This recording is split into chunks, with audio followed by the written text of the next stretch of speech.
The name's John Morley, private detective, and today is a momentous day. After enduring the most exquisite tortures at the hands of those blasted nurses, and being pumped full of enough medicine to fell an ox, today I'm finally free. Who would have thought that the case of the Red Shoes murder would end the way it did? A stormy night, soaked to the skin, wrestling that brainless killer on a rooftop. Then a slip and a 5-story plunge. It appears you're awake at last. We had considerable difficulty rousing you earlier this morning, so I deemed it best to let you rest a while longer. I bring you good news. The latest test results are favourable, and the doctor has authorised your discharge. You are now officially ready to go. I have placed your belongings on the table. Oh, and a lady stopped by this morning with some clothes from the dry cleaner.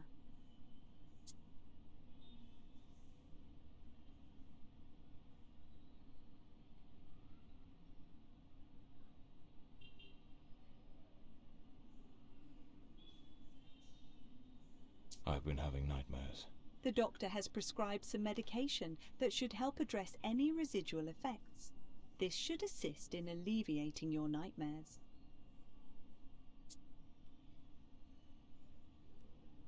My belongings? I thought everything was already in the room. There are a few valuables and some coins we kept for safekeeping. They are in the box on the table. So I'm better now. Yes, you are much improved. Both your physical and psychological assessments have been satisfactory, and there are no impediments to your returning to your normal life.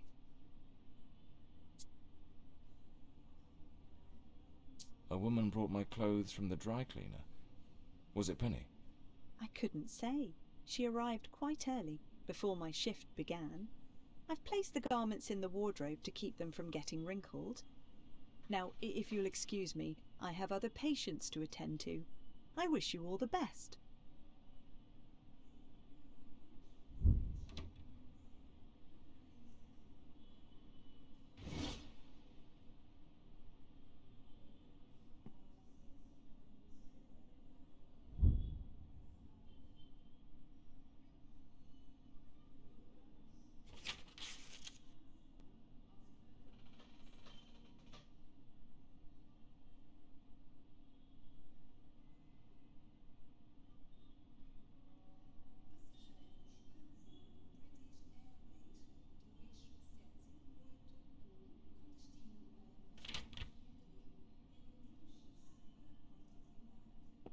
That's me, the bloodhound Morley. Story of my life. Nearly broke.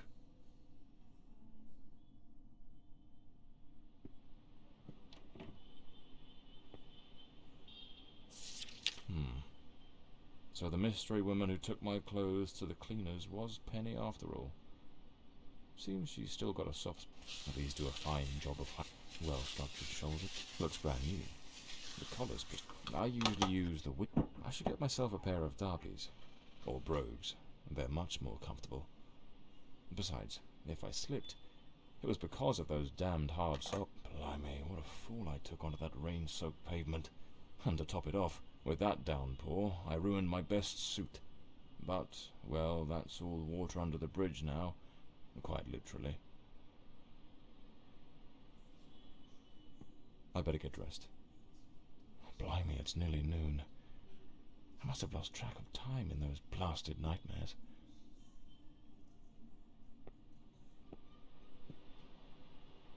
And there's notes from Penny, my secretary.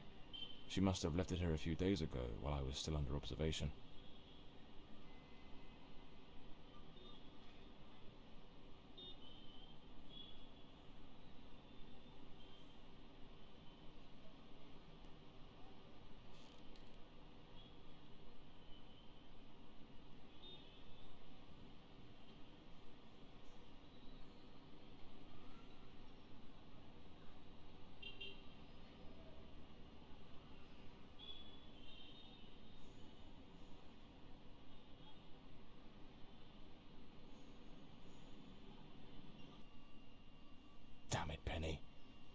don't blame her, though. I'm a right mess. I've managed to lose the only two things that kept me grounded. Her sound advice, always spot on, and the faint hope that she might dump Peter and give me a chance. I'm not ready to leave just yet.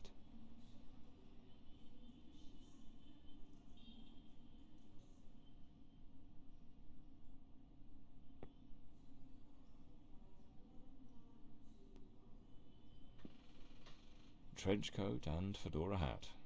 Every detective's must have.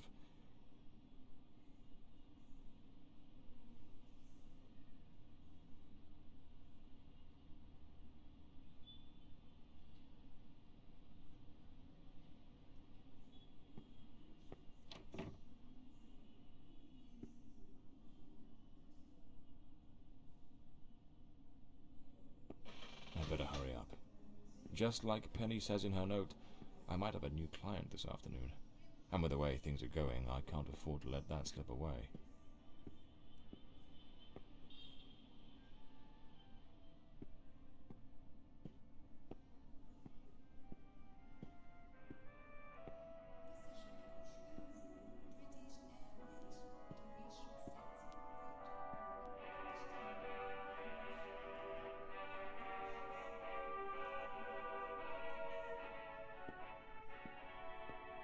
All right, let's get moving. Today's the first day of the rest of my life.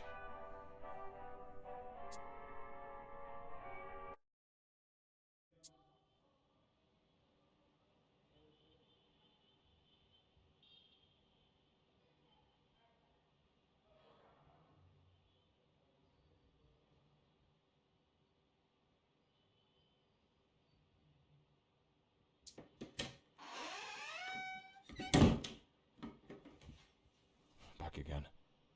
Feels like stepping into a forgotten paradise.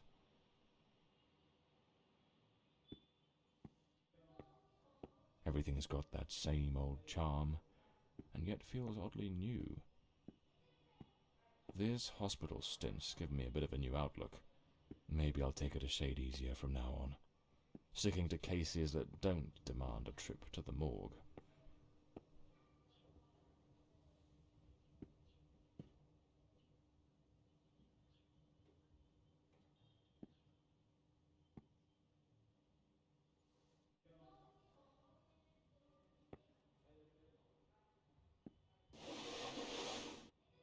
Here they are, Penny's keys, just like it says in her note.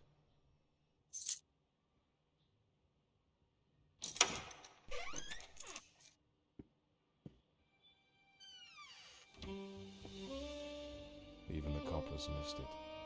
The slant on the letter E. That's what gave away the typist in the black letters case. My files. Cases, clients, debts. Too many debts. This case is worth its weight in gold. Everything you need for a portable lab. This one's a favorite. The jealous lover solved everything with a few blows from an ashtray. Brutal, but effective. The umbrella with a bullet hole. Souvenir from the marksman case. Nearly lost my hat on that one.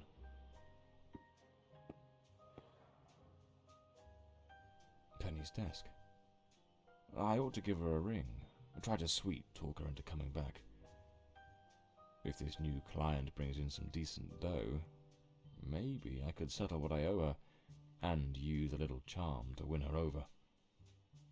So this is Peter. That smug grin's got "punch me" written all over it.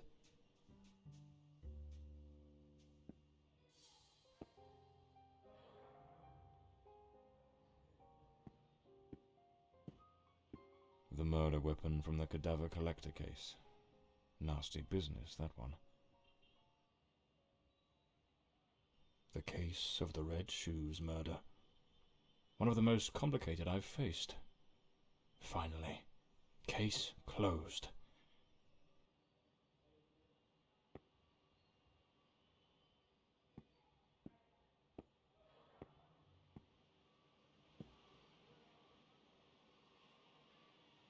My desk, strangely tidy. Normally it's buried under papers, notes, bits of evidence. Penny must have wanted to leave everything spick and span before she walked out on me. Another one of my cards. But this one has my last name circled.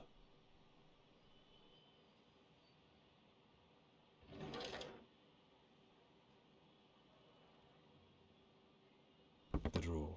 It's locked. But there doesn't seem to be a keyhole.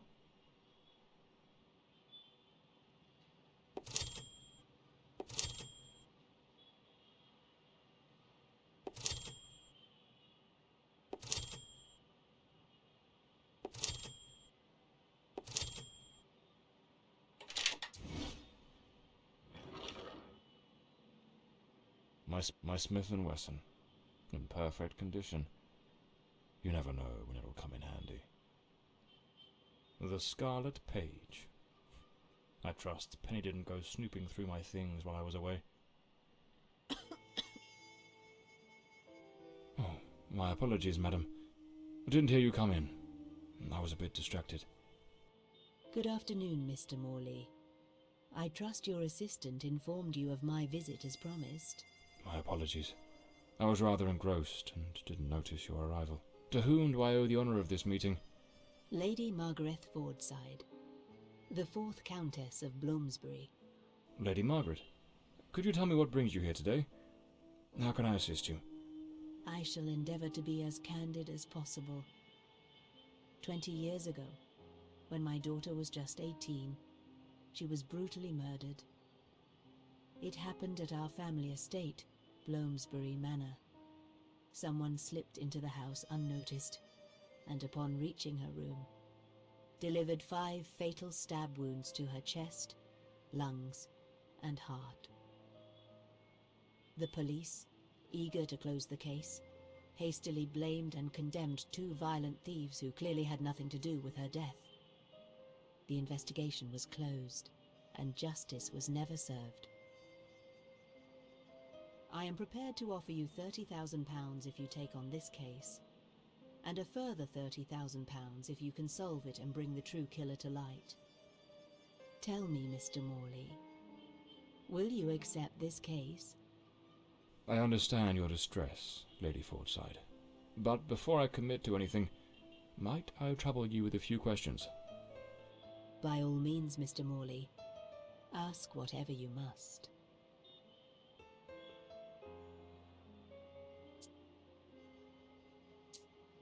A case that's been cold for 20 years. You certainly don't make it easy for me, Lady Margaret. What made you decide to seek out a detective now?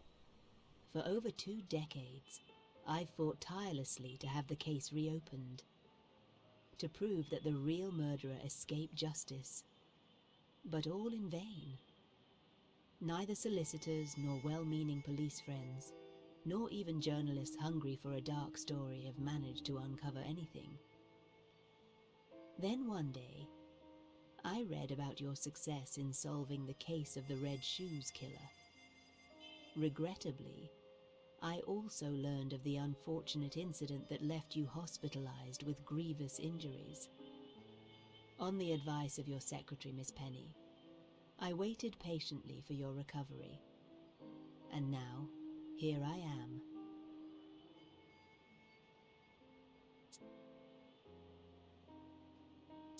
Tell me about Bloomsbury Manor. Do you still reside there? After Elodie's death, I abandoned the estate. I couldn't bear to remain there, to live within those walls. Even now, when I visit the manor, it still feels as though I can hear her footsteps echoing through the halls, her voice humming that old melody, the delusions of an old woman who has mourned her daughter for far too long, Mr. Morley. No mother should ever have to bury her child. Should you accept the case, Bloomsbury Manor would likely be the best place to begin the investigation. I shall not impede your work, as I now reside at Bedford Square, in the heart of the city.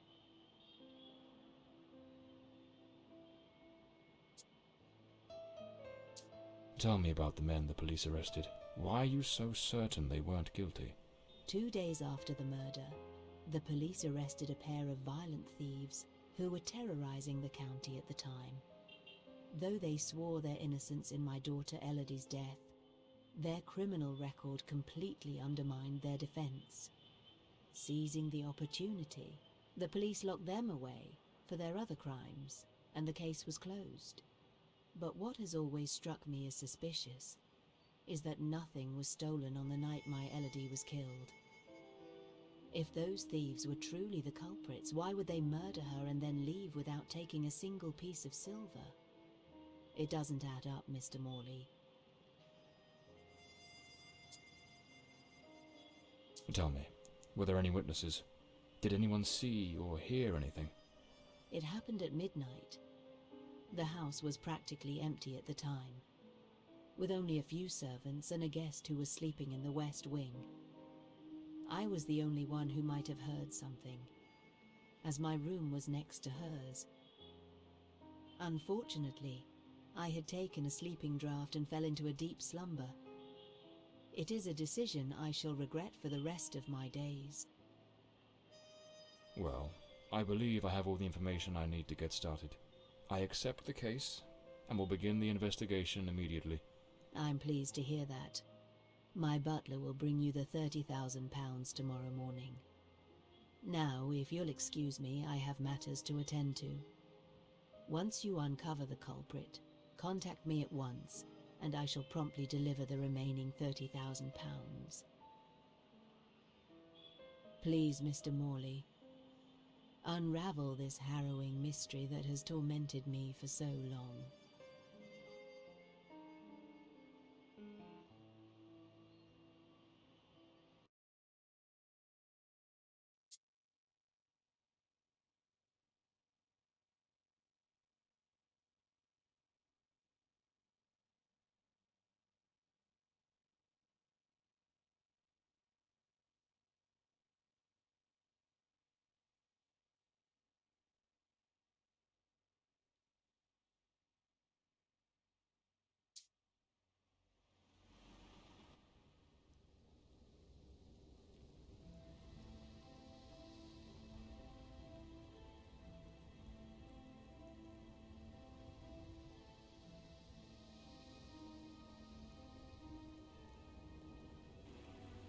As I made my way through the dense forest path, a haunting silence enveloped the air.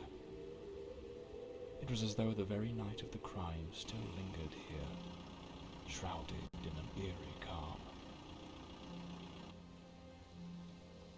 The manor stood before me, its facade as inscrutable as the shadows that danced in the moonlight. Every step I took felt like a step deeper into the heart of a mystery that refused to be forgotten.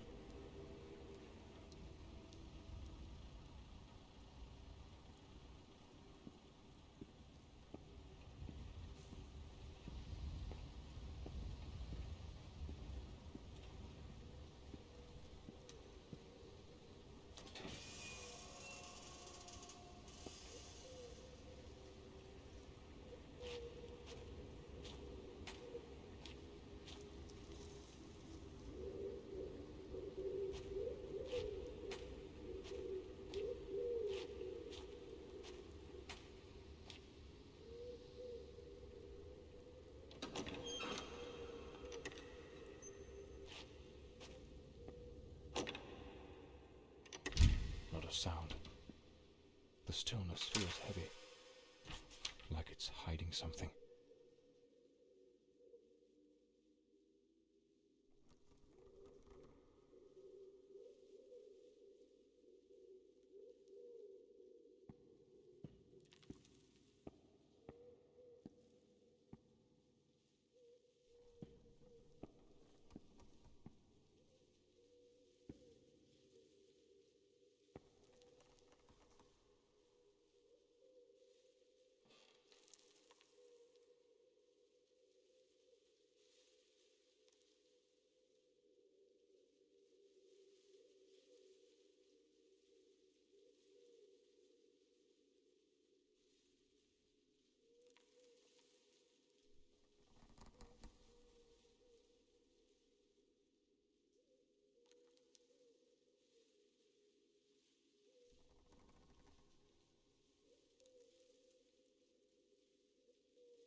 It seems Elodie had a passion for art, but her style wasn't exactly well received.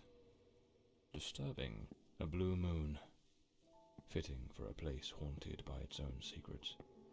The doors chained up with a padlock. Looks like I'll need to find the key. Looks like the Countess left this for me. It could be useful for getting around the place.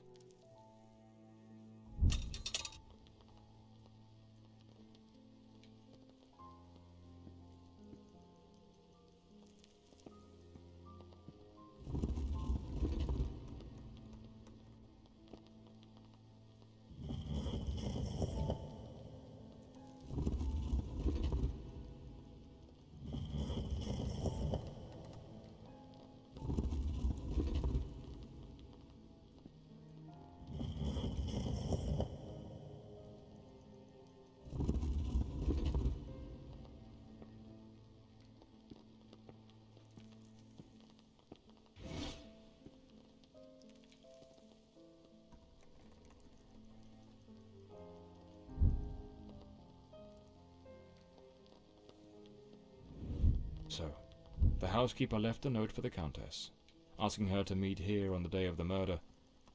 I wonder what truly happened during that encounter. Very well. Let's piece the events together, step by step.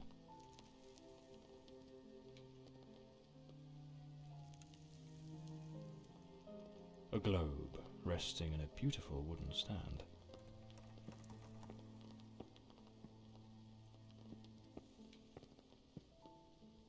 Two chairs. One of them knocked over. The housekeeper's cup is still here. Tea spilled across the table. She never got to drink it. Looks like someone arranged tea in the library that day. An empty envelope. Did the housekeeper hand the Countess a letter? Lipstick stains. Same shade the Countess wore when she visited my office. It seems they met here. But something went wrong during the conversation. I am very angry. After all these years of service, this is how you repay me? Walking away like this? I'm sorry, madam, but the situation has become unbearable. My bags are already packed.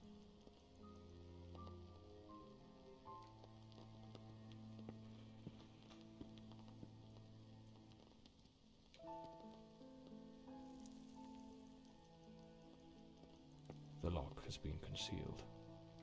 This door must open by some other means. Another painting by Elodie. There's something deeply disturbing about her work.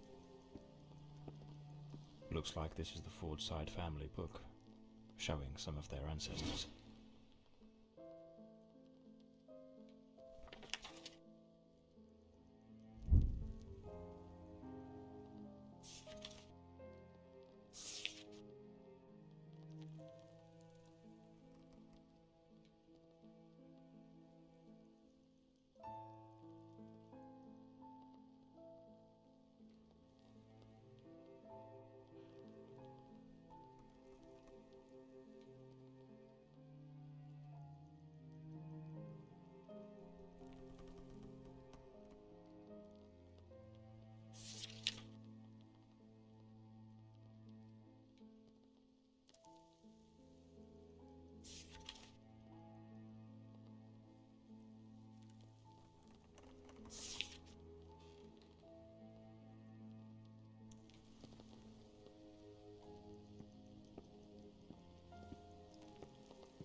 The Countess threw the housekeeper out in a fit of rage.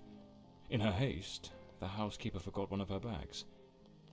What was it that unsettled the housekeeper enough to abandon her post so suddenly?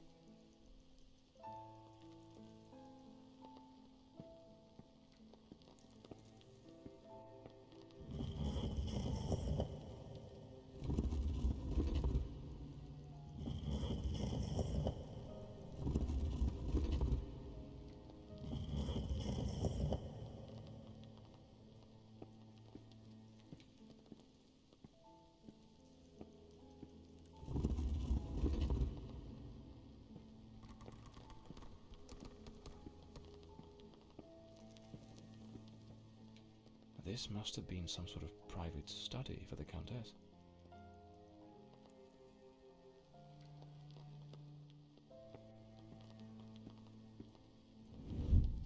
Lady Fortside, still seething, burned something in the fireplace.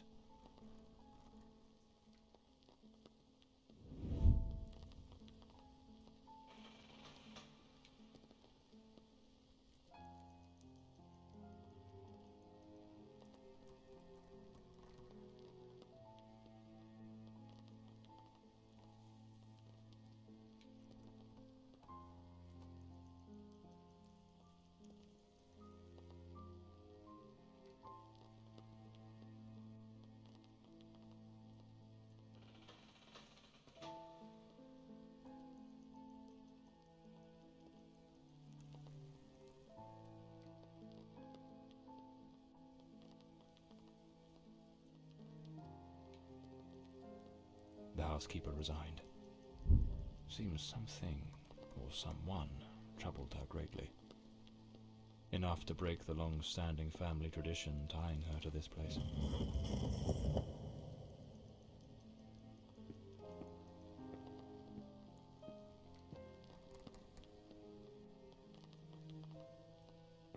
The Fordside family crest, a rampant dragon, a time-honoured symbol across European heraldry, particularly among the English and the Welsh.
It seems Lord Fordside was a renowned sculptor, though his works were somewhat sinister.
Elodie was committed to a psychiatric facility, but she supposedly recovered from whatever ailed her.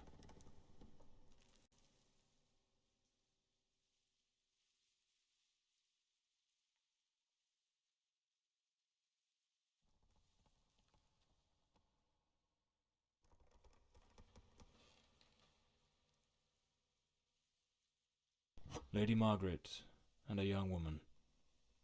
I suppose it's Elodie. They look happy. It was undoubtedly a better time.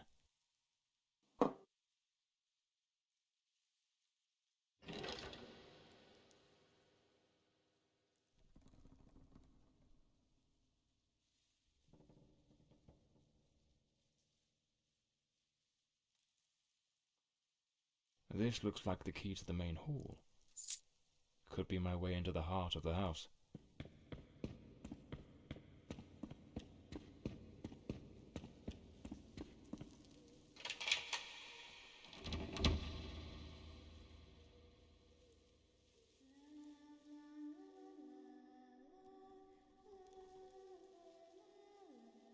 That cold, old house had begun to give up its secrets.